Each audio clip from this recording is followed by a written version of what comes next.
সেই দোস্ত, কি খবৰ আপোনালোকৰ? ভালে আছেনে? এয়া এইখন মোৰ চচুৰাল। আপোনালোকে হয়তো জানেই মই বিহাৰত বিয়া হৈছোঁ। এইখন মোৰ বিহাৰৰ ঘৰখন, মোৰ চচুৰাল হয়। আজি আমাৰ ঘৰৰ চাৰ্ট ঢালাই হৈ আছে। এয়া কি ধুনীয়াকৈ চাৰ্ট ঢালাই কৰিছে ইয়াতে। চাওকচোন এবাৰ।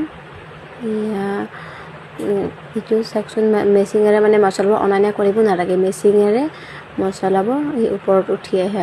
চাওক ওপৰত এনেকৈ আনি দিছে। এই শাহু মা গাড়ীখনকে অকণমান পূজা কৰি দিছে। বাবু যে কি হ'ব, পিছে পিছে ঘূৰি আছে বাবু। বাছ দাদি দাদি দাদি।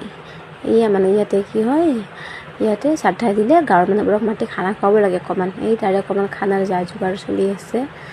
এয়া আমাৰ ঘৰৰ গোটেই মানুহবোৰ এইবোৰ